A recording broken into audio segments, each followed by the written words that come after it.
قوم لوط، جنہوں نے ایسی برائی کو ایجاد کیا جو ان سے پہلے دنیا میں کسی قوم نے نہ کی تھی۔ ایسی بدکاری جس کی مثال تاریخ میں کہیں نہیں ملتی۔ حضرت لوط علیہ السلام اللہ کے ایک برگزیدہ نبی تھے۔ آپ کے والد کا نام ہاران تھا جو تارخ کے بیٹے تھے۔ آپ کی پیدائش عراق کے ایک قدیم شہر ار میں ہوئی تھی۔ اس شہر میں ابراہیم علیہ السلام کا مسکن تھا۔ دراصل لوط علیہ السلام کے والد ہاران حضرت ابراہیم کے سگے بھائی تھے، یعنی حضرت لوط علیہ السلام حضرت ابراہیم کے بھتیجے تھے۔ چونکہ حضرت لوط علیہ السلام کے والد ان کے بچپن میں ہی انتقال کر گئے تھے، لہٰذا حضرت لوط کو حضرت ابراہیم نے بیٹا بنا کر پالا تھا۔ آپ حضرت ابراہیم پر سب سے پہلے ایمان لانے والے لوگوں میں شامل ہیں۔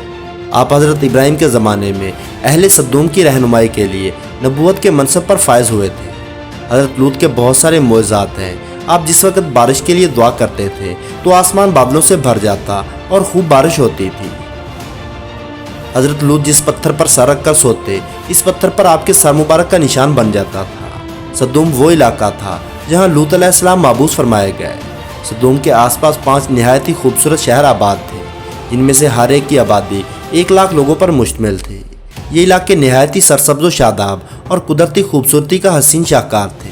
یہاں باغات کی کثرت تھی، لہلہاتی کھیتیاں یہاں کی ضرورت سے کہیں زیادہ تھی، اور یہی وجہ تھی کہ آس پاس کی بستیوں کے لوگ بھی اپنی معاشی اور غذائی ضرورت کے لیے ان بستیوں کا رخ کرتے تھے۔ مگر یہ بات اہل سدوم کے لوگوں کو بالکل بھی پسند نہ تھی۔ ان کے خیال میں ان کی بستیوں میں پیدا ہونے والے پھلوں، اناجوں اور سبزیوں پر صرف انہی کا حق تھا۔ وہ نہیں چاہتے تھے کہ دوسری بستیوں کے لوگ ان کے علاقے میں آئیں۔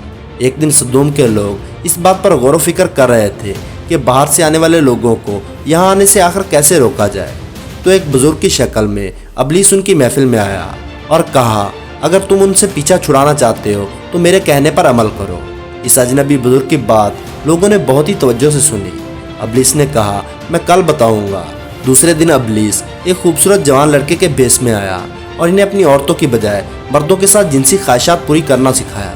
ابلیس نے کہا، اگر تم ان بستیوں کے لوگوں سے نجات چاہتے ہو تو جو تمہاری بستی میں آ جاتے ہیں تو ایسا کرو کہ جب بھی کوئی شخص تمہارے علاقے میں آئے تو تم لوگ زبردستی اس کے ساتھ جنسی خواہش پوری کرو۔ اس طرح یہ لوگ اس بستی میں آنا چھوڑ دیں گے۔ اپنی نفسانی خواہشات کے لیے مردوں سے بدفعلی اس قوم کا دستور بن گیا تھا۔ یہاں بے حیائی عام ہو گئی تھی۔ حکمراں، سردار اور ہر گھر میں یہ عمل پھیل گیا تھا۔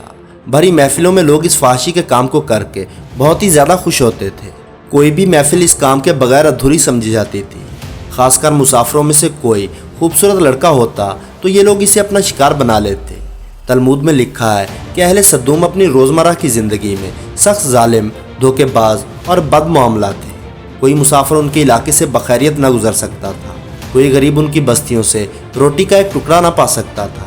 اکثر ایسا ہوتا تھا کہ باہر کا آدمی ان کے علاقے میں پہنچ کر فاقوں سے ہی مر جاتا اور یہ اس کے کپڑے اتار کر اس کی لاش کو برہنہ دفن کر دیتے۔ اپنی وادی کو انہوں نے ایک باغ بنا رکھا تھا جس کا سلسلہ میلوں تک پھیلا ہوا تھا۔ اس باغ میں وہ انتہائی بے حیائی کے ساتھ اعلانیہ بدکاریاں کرتے تھے۔ حضرت لوط علیہ السلام نے انہیں توحید کی دعوت دی اور بدکاری کے اس گھناؤنے عمل سے توبہ کرنے کا حکم دیا۔ حضرت لوط نے کہا، تم بے حیائی کیوں کرتے ہو؟ کیا تم عورتوں کو چھوڑ کر لذت حاصل کرنے کے لیے مردوں کی طرف مائل ہوتے ہو؟ حقیقت یہ ہے کہ تم بہت ہی احمق لوگ ہو۔ حضرت لوط اہل سدوم کو دن رات واعظ و نصیحت کیا کرتے، لیکن قوم پر اس کا کوئی اثر نہ ہوا، بلکہ وہ بہت ہی فخری انداز میں یہ کام کیا کرتے تھے۔ انہیں حضرت لوط کا سمجھانا بھی برا لگتا تھا، لہٰذا انہوں نے صاف صاف کہہ دیا کہ اگر تم ہمیں اسی طرح برا کہتے رہے اور ہمارے کام میں مداخلت کرتے رہے تو ہم تمہیں اپنے شہر سے نکال دیں گے۔ اس سب کے باوجود حضرت لوط نے نصیحت و تبلیغ کا سلسلہ جاری رکھا، لہٰذا ایک دن اہل سدوم نے خود ہی عذاب الہی کا مطالبہ کر دیا۔ اللہ تعالیٰ نے انہیں اب تک بدترین فحاشی اور بدکاری کے باوجود بہت ہی زیادہ ڈھیل دے رکھی تھی، لیکن جب انہوں نے حضرت لوط سے ایک دن کہا کہ اگر تم سچے ہو تو ہم پر عذاب لے آؤ، لہٰذا ان پر عذاب الہی کا فیصلہ ہو گیا۔ اللہ نے اپنے خاص فرشتوں کو دنیا کی طرف روانہ کر دیا۔ یہ فرشتے دراصل حضرت جبرائیل، میکائیل اور اسرافیل علیہ السلام تھے۔ یہ فرشتے حضرت لوط علیہ السلام کے گھر تشریف لے آئے۔ حضرت لوط نے جب ان خوبصورت اور نوعمر لڑکوں کو دیکھا تو سخت گھبراہٹ اور پریشانی میں مبتلا ہو گئے۔ انہیں یہ خطرہ محسوس ہوا کہ اگر ان کی قوم کے لوگوں نے انہیں دیکھ لیا تو نہ جانے وہ ان کے ساتھ کیا سلوک کریں گے۔ حضرت لوط کی بیوی کا نام وائلہ تھا۔ اس نے آپ پر ایمان نہ لایا تھا اور وہ دراصل منافقہ تھی۔